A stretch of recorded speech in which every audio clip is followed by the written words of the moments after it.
So one lesson that I think about when I think about the issue of managing talent is, to put it simply, it's important that we don't leave talent on the table, that we don't fail to realize serious talent in our midst.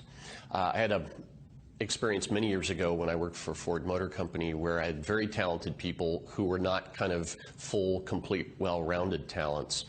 And unfortunately, we had trouble hiring those people because they often didn't do well in job interviews, but they could be brilliant technical staff, and in that instance, we left talent on the table by not hiring them, by not making them a part of our company for a longer time. This message came home to me many years later. Fast forward, I was working on a Harvard Business School case about a company in Denmark called Specialisterne. That means the specialists in Danish. And what's interesting about this company, which its business is mostly software testing.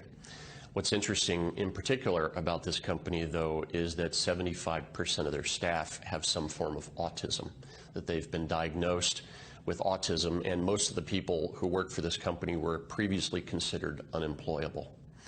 And what Specialisterne was able to do is take a task, software testing, that would make most of us crazy because it's very repetitive, it's very detailed, and most of us can't devote sufficient attention to it. But this turns out to be perfectly suited to the abilities of people with autism.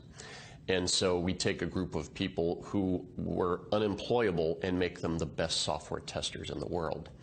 And there's something quite brilliant in that.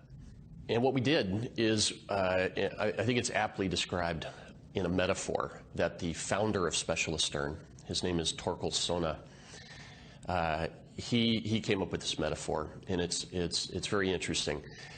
He uses the metaphor of a dandelion. Now, everybody knows the dandelion. It's that yellow flower that gets into your lawn and you can't extract it. It's a weed.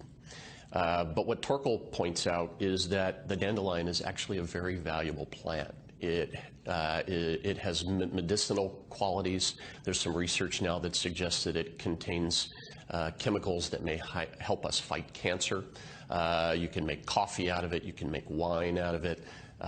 Many, many ways it's a valuable plant. But when it's in your lawn, it's a weed. And of course, the metaphor is to his staff with autism that what makes a dandelion a weed is not its essential characteristics, but the context we place it in or we find it in.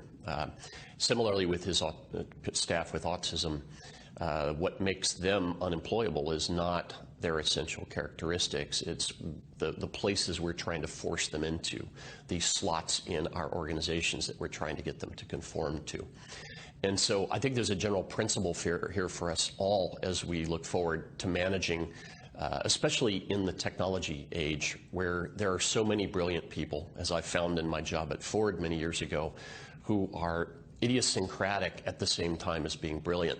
Their talents are not well-rounded, and so we have to find space for those people. We have to be good at harvesting their talents, keeping in mind the metaphor of the dandelion.